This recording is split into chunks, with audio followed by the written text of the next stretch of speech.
Bienvenue sur Terre Africa. Pour commencer, abonne-toi, laisse un petit like pour soutenir notre chaîne. Terre Africa vous présente Ibrahim Traoré.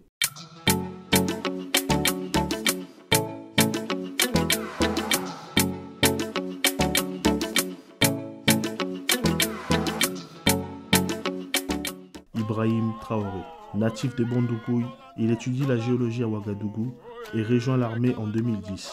Il est diplômé de l'Académie militaire Georges Namonao, une école de formation d'officiers moins glorieuse que le Prytanée militaire de Kadiogo, dont son prédécesseur Damiba et nombre de hauts gradés burkinabés sont issus. Il sort vice-major de la promotion nommée Citoyenneté.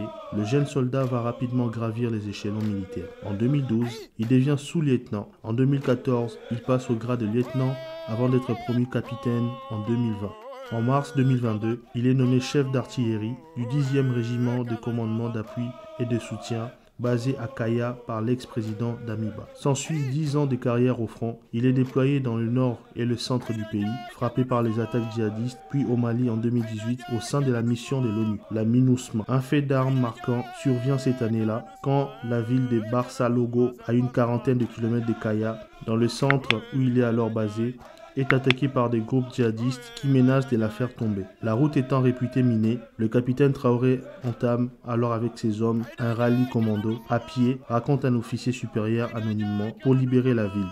Le genre de décision qui font que l'homme est respecté de ses hommes et a fait parler de lui dans différentes opérations, souligne la même source à l'AFP. Ironie de l'histoire, le parcours récent de Traoré s'est inscrit dans le pas de celui du lieutenant-colonel Damiba, qu'il a fini par renverser lors du putsch contre le président d'alors, Roch Marc Christian Kaboré, le 24 janvier 2022, qui a porté Damiba au pouvoir. Traoré est membre de la junte putschiste, le mouvement patriotique pour la sauvegarde et la restauration MPSR. En mars 2022, le président Damiba la nomme chef d'artillerie du régiment de Kaya, d'où viendra petit à petit la grogne.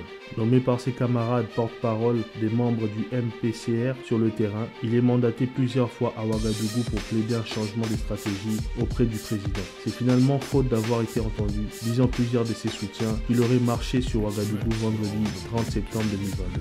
Quelques jours après une énième attaque, cette fois contre un convoi de ravitaillement escorté par l'armée dans le nord. Bilan, 27 morts militaires et 10 civils tués. Âgé de 34 ans, il est le plus jeune chef d'État au monde, devant le président chilien Gabriel Boric, 36 ans. Aujourd'hui, le capitaine Traoré est le symbole de l'exaspération des militaires subalternes et des hommes de rang, ceux qui sont au front. Ibrahim Traoré a la lourde tâche de reprendre l'ascendant dans la lutte contre le groupe djihadiste, certains affiliés Al-Qaïda, d'autres à l'État islamique, qui ne cessent de gagner du terrain depuis qu'ils ont commencé leurs attaques au pays des hommes intègres en 2015.